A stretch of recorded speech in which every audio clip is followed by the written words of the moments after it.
a ir a la palabra de Dios. Y vamos a estar ahora en Éxodo capítulo 33. Así que si tienen su Biblia, vaya ahí a Éxodo capítulo 33. Segundo libro de la Biblia, después de Génesis. Y uno de los últimos capítulos del libro de Éxodo, Éxodo 33. Estamos a las puertas de un nuevo año. Y con un nuevo año vienen expectativas, vienen decisiones, vienen planes, vienen dudas, vienen cosas que tenemos que prepararnos, ¿verdad? Pero sobre todo viene la oportunidad de caminar con Dios, una nueva oportunidad para empezar de nuevo y seguir caminando más cerca del Señor. Así que antes que usted empiece a hacer toda su lista ahí de planes, de todo lo que quiere hacer, de cuántas libras quiere bajar, de a qué lugares va a ir a visitar, vamos a detenernos acá en el Éxodo capítulo 33, porque aquí nos va a mostrar cómo entrar a una nueva etapa de la vida de la mano de Dios. Cómo entrar a una nueva etapa de la mano de Dios. Y eso es lo que queremos hacer en un nuevo año. Crecer, seguir adelante, pero siempre de la mano de Dios. En Éxodo 33 hay un contexto que tenemos que entender. En el capítulo anterior, en el capítulo 32, el pueblo de Israel acaba de pecar gravemente delante de Dios con el becerro de oro. ¿Alguno de ustedes se acuerda de esa historia del becerro de oro? Sí. ¿Qué recuerdan acerca de eso? Que la gente, los israelitas que habían salido de Egipto se reunieron y como Moisés estaba en el monte Sinaí, no había bajado, dijeron, vamos a hacer un Dios recolectando todo el oro que tenían. La imagen de un Dios. Sí, claro, están a los pies del monte Sinaí. Moisés está en la punta del monte Sinaí con Dios. Dios le está dando las tablas de la ley, ¿verdad? Los 10 mandamientos. Y dice que el pueblo se empezó a desesperar porque Moisés no bajaba. Entonces dijeron que ¿por qué no hacían un ídolo? Y se acuerda, le pidieron a Aarón que con los anillos y con los zarcillos que tenían y todo lo que tenían de oro, lo juntó, lo fundió e hizo un ídolo, un becerro de oro. Entonces un pecado grave delante de Dios. Ellos merecían la ira, el castigo de Dios en ese momento. Dios le dice a Moisés lo que el pueblo está haciendo. Y Moisés intercede, clama por el pueblo. Y dice, Señor, no destruya a este pueblo. Y en el capítulo 33, el capítulo 32, Dios perdona al pueblo a causa de la intercesión de Moisés. En el capítulo 34 incluso vamos a ver que no solo Dios los ha perdonado, sino que Dios renueva el pacto para con Israel, le da el perdón y restaura la presencia para que su presencia vaya con el pueblo. Entonces, ¿por qué es importante pensar en el trasfondo de esto, en el contexto? Porque mire, si somos honestos, si hacemos un recuento de todo lo que pasó en el 2025, usted va a tener que admitir, así como yo, que nosotros también fallamos. Que nosotros también pecamos, que nosotros también, así como el pueblo de Israel, levantamos ídolos en nuestras vidas. Le damos prioridad a cosas que no tendrían que tener prioridad. Y le damos una prioridad más alta que a Dios. Y cuando empezamos un año nuevo, lo que tenemos que entender es que tenemos un intercesor también. Un abogado, así como Moisés intercedió por el pueblo, nosotros tenemos a Cristo. Y entonces empezamos un nuevo año y no lo empezamos bajo condenación, sino lo empezamos siendo perdonados, teniendo la paz, saber que somos perdonados, que estamos acompañados por la presencia del mismo Señor en nuestra vida. Entonces, yo creo que este pasaje nos da un llamado directo al corazón y nos va a dar este ejemplo de cómo, a pesar de que sabemos que muchas veces fallamos y pecamos y hacemos lo malo delante de Dios, Dios nos da un nuevo comienzo para que podamos caminar cerca de Él. Entonces en este pasaje vamos a ver 3 verdades que nos van a ayudar a prepararnos para el 2026, para empezar de nuevo. Vamos a ir a Éxodo capítulo 33. Vamos a leer primero del versículo 1 al 4 y después vamos a saltar del 12 al 16. ¿Alguien podría leer del 1 al 4, por favor? El Señor le dijo a Moisés: anda, vete de este lugar junto con el pueblo que sacaste de Egipto y dirígete a la tierra que bajo juramento prometí a Abraham, Isaac y Jacob, que les daría a los descendientes. Enviaré un ángel delante de ti y desalojaré a cananeos, amorreos, hititas, fariseos, heveos y jebuseos. Ve a la tierra donde abundan la leche y la miel. Yo no los acompañaré, porque ustedes son un pueblo terco, y podría yo destruirlos en el camino. Cuando los israelitas oyeron estas palabras tan demoledoras, comenzaron a llorar y nadie volvió a ponerse sus adornos. Okay. Y ahí está hablando de las consecuencias de lo que había sucedido. El pueblo había pecado delante de Dios. Dios los perdona, pero les dice ahora a Moisés: levántate, ve a la tierra prometida. Yo voy a mandar un ángel y les voy a dar la victoria, aún les voy a dar la tierra. Van a vencer a todas las tribus que están ahí. Pero les dice, mi presencia no va a ir con ustedes. Porque ustedes son un pueblo terco, ¿verdad? Duro de servir, dice ahí. Y si yo voy con ustedes, los voy a arrasar porque ustedes son tercos. Como nos familiarizamos. ¿Verdad? Dice que cuando oyeron las malas noticias, ellos se pusieron de luto. Y mire, lo primero que vamos a ver acá es que lo que necesitamos para el 2026 es estar bien acompañados. Bien acompañados. Ahora vamos a leer del versículo 12 al 16 para que entienda lo que le estoy diciendo. Versículo 12 dice: y dijo Moisés a Jehová: mira, tú me has dicho, saca este pueblo, y tú me has declarado, y tú no me has declarado a quién enviarás conmigo. Sin embargo, tú dices, yo te he conocido por tu nombre, y has hallado también gracia en mis ojos. Ahora pues, si he hallado gracia en tus ojos, te ruego que me muestres ahora tu camino, para que te conozca y halle gracia en tus ojos. Y mira que esta gente es pueblo tuyo. Y él dijo: mi presencia irá contigo y te daré descanso. Moisés respondió: si tu presencia no ha de ir conmigo, no nos saques de aquí. ¿Y en qué se conocerá aquí que he hallado gracia en tus ojos, yo y tu pueblo, sino en que tú andes con nosotros, y que yo y tu pueblo seamos apartados de todos los pueblos que están sobre la faz de la tierra? Y ahí termina el versículo 16. Bueno, mire, después que Dios le dice que no va a mandar su presencia con ellos, Moisés viene a clamar, a interceder por el pueblo. Le dice: Señor, ¿a quién vas a mandar? ¿A quién vas a enviar por nosotros? Y lo que pasa es que Moisés entendía, Moisés sabía que las bendiciones no eran suficientes. La tierra y las bendiciones de la tierra donde fluye la leche y la miel, sin la presencia de Dios, no tenían ningún valor. ¿Entienden eso? Todas esas cosas, sin la presencia de Dios, carecían de sentido. Entonces, esto es realmente sentirse solo. Cuando entendemos que podemos tener las bendiciones, pero el entender que si Dios no está ahí, no vale la pena las cosas, ¿verdad? Porque es como, por ejemplo, lo que se me ocurría a mí, es como nuestro hogar, ¿verdad? ¿Qué hace especial nuestro hogar?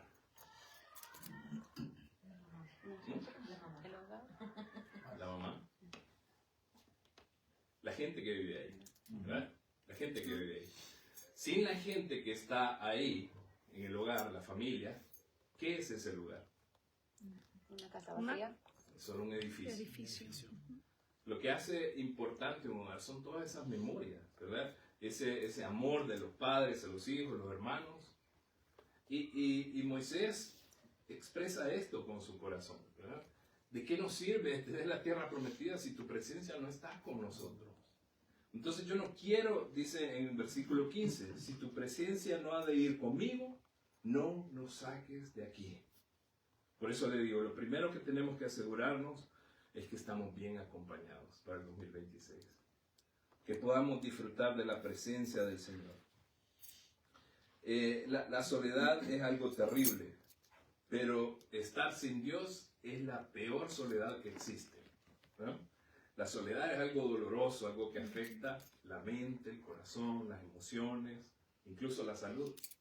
Hay estudios que dicen que las personas que se sienten solas terminan viviendo mucho menos años de vida que aquellos que se sienten ¿verdad? En comunidad. Pero la cosa es que la soledad no se define por cuántos amigos tengo en Facebook. Yo puedo tener 1000 amigos en Facebook y igual sentirme solo. O puedo estar rodeado de personas, igual sentirme solo. No se trata de cuántas personas me rodean, se trata de la calidad de las relaciones que tengo. Y para nosotros, para el ser humano, la relación más importante que existe es nuestra relación con Dios. De nuestra relación con Dios depende todo. Si nuestra relación con Dios no está bien, ninguna otra relación va a estar bien en nuestra vida. Entonces, acá Moisés expresa el dolor de lo que es sentir irse y que Dios no esté con uno. Si ellos habían caído en pecado de esa manera y habían llegado a tal destrucción en un periodo de días, cuando Moisés estaba arriba del Sinaí, imagínense lo que pasaría con el pueblo si se iban y la presencia de Dios no estaba con ellos. O sea, ¿qué es lo que le estoy tratando de decir? Nosotros sabemos las consecuencias de lo que es estar lejos de Dios. ¿Eh? Sabemos a dónde llegamos, sabemos a qué nivel de destrucción podemos llevar a nuestra propia vida. Y sabemos la soledad que se siente en el corazón cuando no estamos bien con Dios. Entonces, me gusta el versículo 16, ¿sabe por qué? Porque con esa pregunta que Moisés hace ahí, nos muestra que la presencia de Dios no solo se trata de tener la victoria delante del enemigo. Se trata de la misma identidad de quién somos nosotros. ¿Qué es lo que dice el versículo 16? ¿Qué se conocerá? Dice, ¿en qué se conocerá aquí que he hallado gracia delante de tus ojos, yo y tu pueblo? Sino en que tú andes con nosotros y que yo y tu pueblo seamos apartados de todos los pueblos que están sobre la faz de la tierra. ¿Qué es lo que está diciendo Moisés? Si tu presencia no está con nosotros, nosotros somos lo mismo que cualquier otro pueblo que está en la tierra. Mire, tenemos que reconocer que lo que hace la diferencia en nuestra vida es la presencia de Dios. Si somos lo que somos es porque Dios está en nuestra vida. ¿Dónde estaría usted? ¿Dónde estaría su vida si Dios no estuviera en su vida? ¿Alguna vez hizo esa pregunta? Yo sé a dónde iba mi vida sin Dios. Y yo no quiero estar ahí. Pero tenemos que reconocer que la presencia de Dios tiene que ver, no es solo sentirnos seguros, es la identidad, es quién somos. Somos hijos de Dios. Tiene que ver con el propósito con el que estamos acá. Sin Dios, las cosas no tienen sentido, ¿verdad? Las cosas no tienen sentido. Pero la presencia de Dios no solo nos da el propósito de la identidad, sino también el descanso. Mire lo que dice el versículo 14. ¿Qué le dice Dios?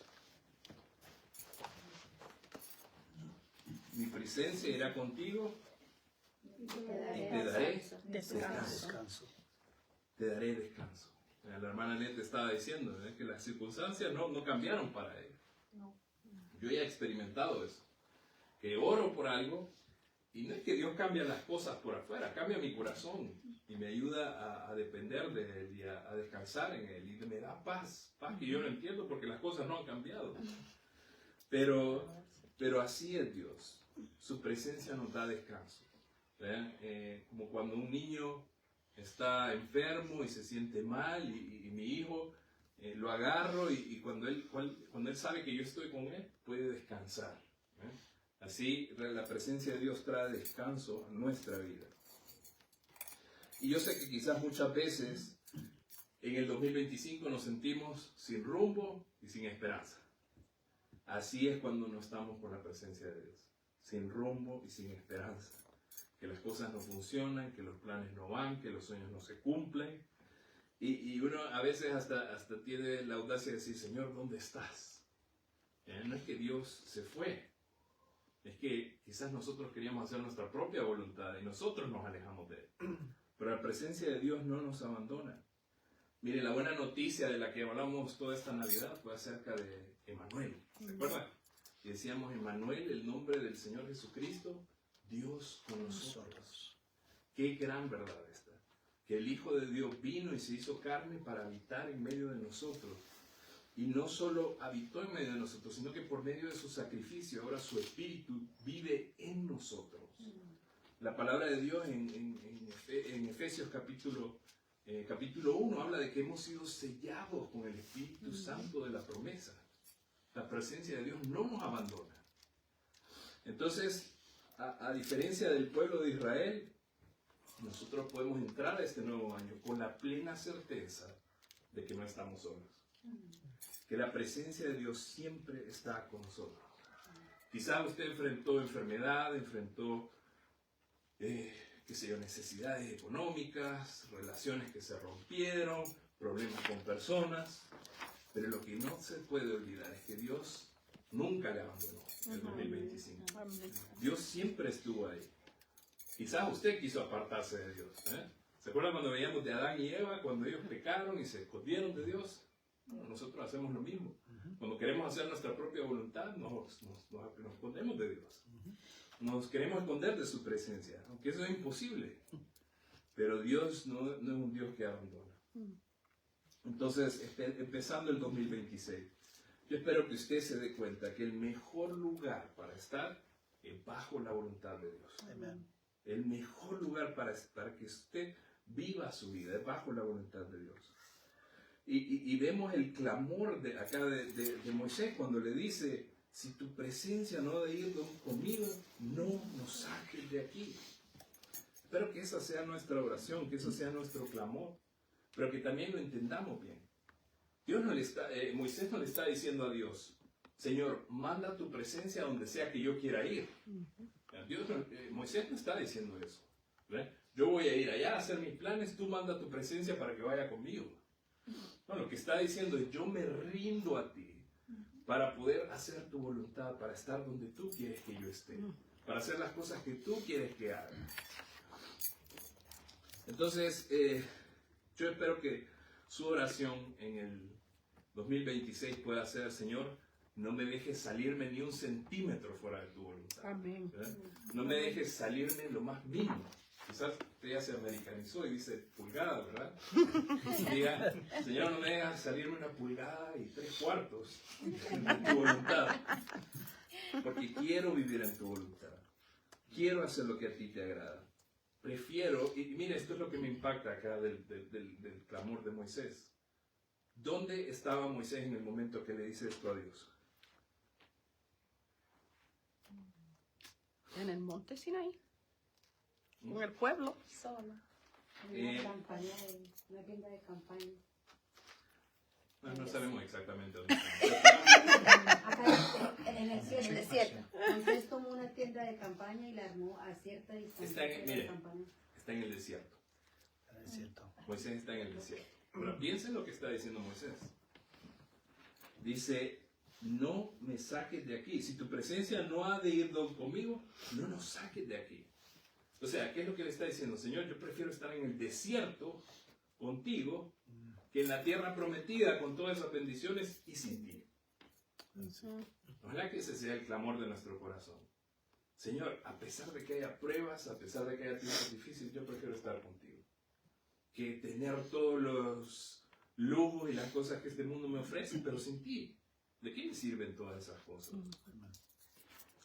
Entonces, espero que la presencia del Señor sea como un ancla para su alma en este nuevo año. Pero vamos a ver una segunda cosa acá. No solo necesitamos estar bien acompañados, sino que necesitamos un abogado perfecto para el nuevo año. ¿Alguien podría leer el versículo 17, 33, 17? Y Jehová dijo a Moisés: también haré esto que has dicho, por cuanto has hallado gracia en mis ojos, y te he conocido por tu nombre. Mire qué lindo, ¿no? El pueblo peca, merece la ira de Dios. Y lo que hace Moisés es interceder por ese pueblo, rogar, clamar a Dios por ese pueblo. No lo hace ni una vez, ni dos veces, un montón de veces. Y lo fácil hubiera dicho, haber dicho, miren, Señor, acábalos, ¿verdad? Destrúyelos, déjame a mí y a mi familia y danos la tierra prometida solo a nosotros. Pero Él intercede por ese pueblo. Y lo interesante es que dice que Dios lo escuchó. Dios lo escucha. ¿Y por qué es interesante eso? Porque Moisés era simplemente un humano, un pecador como usted y yo. Pero Dios escuchó la intercesión de Moisés. Y ¿sabe? Lo que tenemos que entender de este pasaje es que Moisés, la vida de Moisés, es una sombra o un tipo del verdadero intercesor, del Señor Jesucristo. De aquel que vendría a ser nuestro abogado, como se llama en el Nuevo Testamento. Entonces, aunque Moisés era un hombre imperfecto, su vida apuntaba o era una sombra de lo que vendría a ser el Señor Jesucristo, nuestro abogado. Primera de Timoteo 2:5 dice así: porque hay un solo Dios y un solo mediador entre Dios y los hombres, Jesucristo hombre. Un solo mediador, uno solo que clama a Dios por nosotros, y ese es el Señor Jesucristo. Y este no clama, el Señor Jesucristo no está apelando a algo externo, ¿verdad? Moisés apelaba a la gracia de Dios. El Señor Jesús es la gracia de Dios personificada. Él es la gracia, Él es amor, Él es aquel que se entregó por nosotros mismos. Y Él es el que está clamando por nosotros. ¿Y por qué necesitamos un abogado para el próximo año? Porque si algo es seguro, es que así como el 2025 metimos las patas, también lo vamos a hacer en el 2026. También vamos a tener errores, también vamos a desobedecer, también vamos a hacer cosas que no debemos hacer, decir palabras que no tendríamos que haber dicho, cosas en las que nos vamos a tener que arrepentir. Pero qué paz y qué consuelo es saber que tenemos un abogado. Tenemos alguien que clama delante de Dios por nosotros y que va a estar con nosotros a cada paso de ese caminar en el 2026. Entonces la palabra de Dios dice en Hebreos 7:25 que Jesús vive ahora para interceder por nosotros. Vive eternamente para interceder por nosotros. No por nuestros méritos. Jesús no va delante de Dios el Padre y le dice, bueno, pero Sergio se porta bien de vez en cuando. Sino que dice mi sangre, mi sacrificio, lo que yo hice por él, yo ya pagué por sus pecados. Y qué hermosa defensa la que tenemos delante de Dios. Estaba viendo las noticias esta semana y había un hombre que lo habían acusado de un crimen y decidió representarse a sí mismo. No sé si es algo reciente o de hace unos años, pero el juez, ¿sabe lo que le dijo a esta persona? Le dijo esta frase: el que se representa a sí mismo tiene un tonto por cliente. El que se representa a sí mismo tiene un tonto por cliente. Y esa es una frase, bueno, ahora sé que es una frase común entre los abogados y las cortes.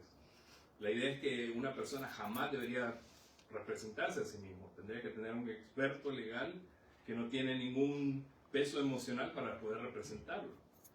Pero me ponía a pensar, ¿qué tontos seríamos si quisiéramos representarnos a nosotros mismos delante de Dios?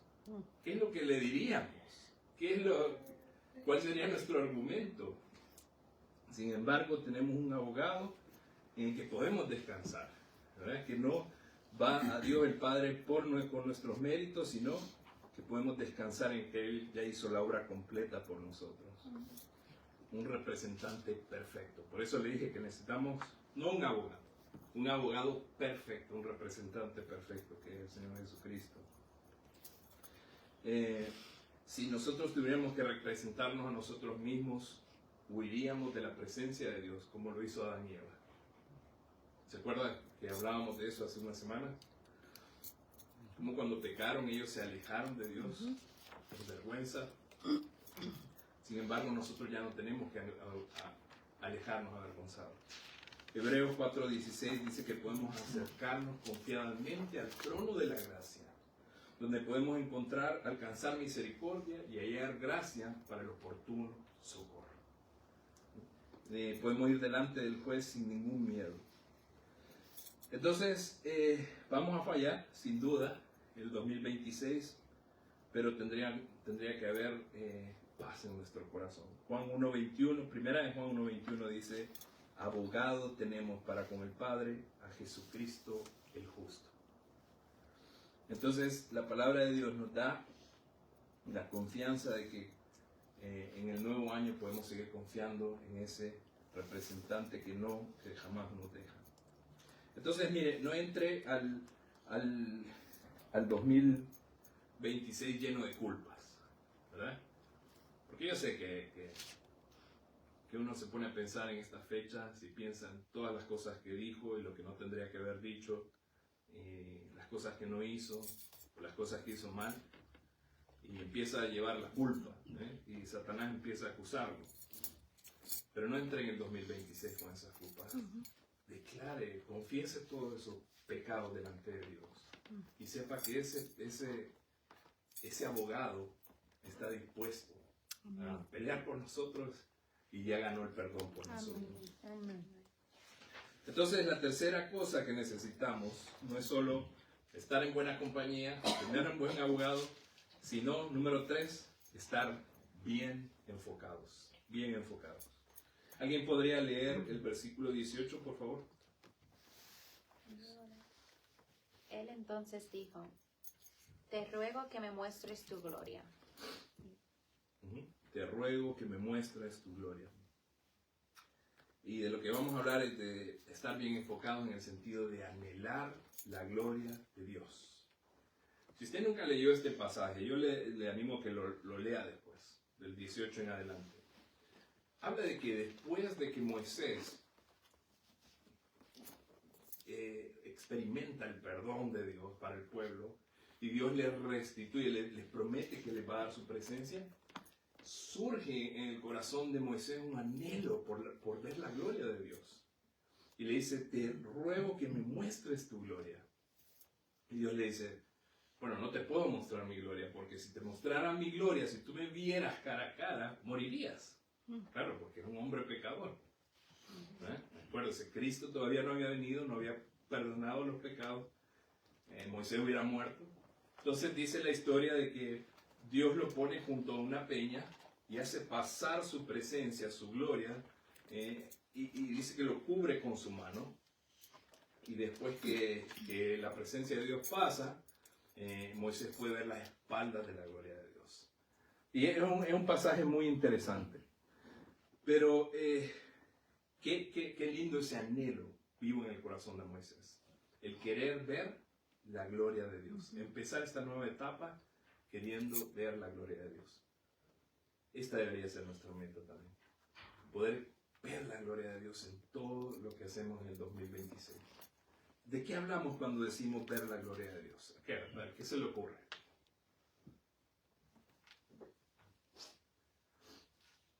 Porque suena medio abstracto, ¿verdad? Testimonios. ¿Testimonios? ¿En qué sentido? O sea, ver la obra de Dios en otras personas. Ver la obra de Dios, claro. Ver el obrar de Dios. Ver el carácter de Dios. Ver la bondad de Dios. Ver el poder de Dios. De eso se trata, de ver la gloria. Y cuando hablamos de ver la gloria de Dios, yo les animo a que lo tratemos de ver a diario. Ahora tenemos a Cristo Jesús. ¿Sabe lo que Jesús le dijo a sus discípulos la noche antes de su crucifixión? Ahí estaban en el aposento alto Y uno de los discípulos le dijo, te rogamos que nos muestres al Padre. Y eso no basta. Y Jesús le dijo al discípulo, le dijo, el que me ha visto a mí, ha visto al Padre. O sea, ¿qué es lo que le estoy tratando de decir? En Cristo podemos ver la plena persona de Dios, la gloria de Dios. Qué increíble este pensamiento, ¿verdad? Que usted puede abrir su Biblia cada mañana y poder ver la gloria de Dios. Cuando usted ve a Cristo, cuando escucha sus palabras, cuando ve el amor de Cristo, su sacrificio en la cruz, usted está viendo la gloria plena de Dios. Él reveló al Padre. Y mire, yo pienso que en el 2025, quizás usted y yo buscamos la gloria en lugares equivocados, ¿no? ¿Eh? Buscamos la gloria en lugares como posesiones, qué sé yo, ¿qué otras cosas a veces buscamos la gloria? Trabajo, dinero, relaciones, ¿verdad? Lugares, estatus. Y buscamos la gloria en esos lugares, pero al fin y al cabo nos dejan vacíos, porque la gloria de esas cosas es perecedera. Brillan por un momento, pero después se acaban. Pero la gloria de Dios es una gloria eterna, que nunca, nunca se acaba. Y creo que nuestro corazón debería anhelar esas cosas eternas, ver el obrar de Dios, estar más cerca de la presencia de Dios. Así como el pueblo de Israel en el capítulo 32 merecía la ira de Dios, nosotros merecíamos la ira de Dios, pero experimentamos el amor de Dios por medio del Señor Jesucristo. Esa es la máxima representación o demostración de la gloria de Dios, del amor de Dios, que perdona al pecador, que redime al pecador. Pero nosotros podemos experimentar esa cercanía cada día en el 2026. Usted tiene una Biblia, ¿verdad? Y si no tiene una Biblia, dígame, yo le consigo una. Usted puede abrir su Biblia y no necesita alguien más. Usted puede tener una relación con Dios, puede hablar con el Dios, el creador del universo, y experimentar la gloria de Dios. Orar por cada una de las cosas que está pasando en su vida y ver la respuesta de Dios. Ver cómo Dios obra en su trabajo, en su familia, en todas las áreas de su vida. Eso es ver la gloria de Dios de manera práctica. Usted no tiene que esperar ir al cielo para experimentar eso. Dios ya le dio el privilegio de poder experimentar todo eso acá en la tierra. Entonces no se siente ahí esperando que un día va a ver la cara de Dios, ¿verdad? Cuando se muera. Hoy mismo puede experimentar esa cercanía con Cristo. Entonces, para este nuevo año, no se haga una lista de metas, ¿verdad? No se haga una lista de planes y objetivos. Haga una oración y dígale, Señor, dame más de tu presencia. Ayúdame a disfrutar de tu presencia, a buscar tu presencia, a anhelar tu presencia, a disfrutar de tu gracia, estar agradecido cada día por esa gracia infinita.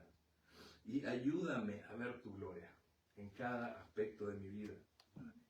Mire, quiero cerrar con una parte del capítulo 33.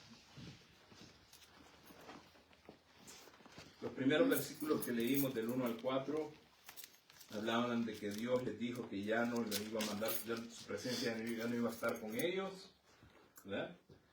Y versículo 4 dice, y oyendo el pueblo esta mala noticia, vistieron luto, y ninguno se puso sus atavíos, porque Jehová había dicho a Moisés, di a los hijos de Israel, vosotros sois pueblo de dura cerviz, eso quiere decir necios, tercos, ¿verdad? En un momento subiré en medio de ti y te consumiré. Quítate pues ahora tus atavíos, para que yo sepa lo que te he de hacer.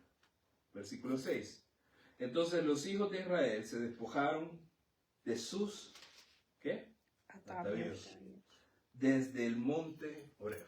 3 veces aparece esa palabra. ¿Qué es lo que quiere decir esa palabra?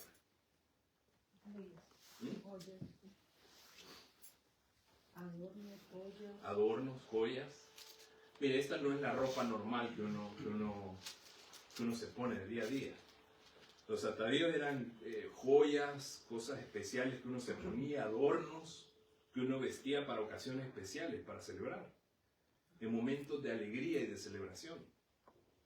Y el hecho de que ellos se lo sacaron habla de que había realmente arrepentimiento en sus corazones por lo que habían hecho. Pero más que eso, Dios les dice que se los quiten. Ahora, ¿sabe por qué es tan importante este detalle? ¿Usted sabe qué es lo que habían usado ellos para construir el becerro de oro? Eso mismo. Eso mismo. Oro. Esas joyas. Los adornos. ¿Entiende? Lo que estamos hablando es que si realmente hay arrepentimiento para un nuevo año, tenemos que identificar todas esas cosas que nos separaron de la presencia de Dios, que nos hicieron caer en el pecado y cortarlas de la vida. Y no seguir alimentando el pecado. No seguir alimentando el pecado. Sacar esas cosas de manera práctica. No se trata solo de dolerse por el pecado. Se trata de dar pasos prácticos. Y decir, si esto me ha separado de Dios, si esto me está haciendo de tropiezo, si esto me aleja de ver la gloria de Dios, me distrae de mi relación con Dios, entonces lo voy a quitar. Reconocer esas cosas y sacarlas. Para empezar el nuevo año, realmente queriendo hacer la voluntad de Dios, realmente poniéndonos bajo su presencia. Entonces, no empiece el nuevo año con cargas. Venga al Señor, disfrute de su gracia. Abogado tenemos para con el Padre a Jesucristo el justo. Y reconozca su necesidad por el Señor. Dígale, no me dejes salirme de tu presencia, no me dejes salirme de tu voluntad. Declare esa dependencia en Dios. Y busque la gloria de Dios cada día. Vamos a orar. Señor, te agradecemos por este pasaje. Gracias, Señor, por la exhortación que es a nuestras vidas. Señor, a veces nos preocupamos tanto por las cosas terrenales y adornamos nuestra vida de cosas que son una ofensa a ti, Señor. Llenamos nuestra vida de cosas que nos distraen de ti, Señor, que nos alejan de tu presencia, Señor, en el sentido de que no abrimos la Biblia, no oramos, no te buscamos, no tenemos comunión con otros creyentes. Y, Señor, queremos dejar todas esas cosas atrás. Anhelamos algo más grande, Señor. Anhelamos disfrutar tu presencia, Señor. Tú eres la razón de todo lo que hay en nuestra vida, Señor. Tú eres nuestra identidad, tú eres nuestro sostén, tú eres nuestro descanso. Lo admitimos, lo reconocemos, Señor, y rogamos que este nuevo año no nos deje salir de tu voluntad. No queremos alejarnos de ti, Señor. Queremos experimentar cada día el tener comunión contigo, Señor, el ver tu gloria por medio de tu palabra, de poder orar y tener comunión, Señor, estrecha contigo, una comunión aún más estrecha de la que tuvimos en el 2025. Te ruego que obres en mi vida, Señor, te ruego que obres en la vida de cada uno de los hermanos y que obres en la vida de esta iglesia, Señor, para que el 2026 sea un año en el que podemos decir que caminamos un poquito más cerca de ti, Señor. En el nombre de Cristo Jesús oramos. Amén. Amén. Muchas gracias.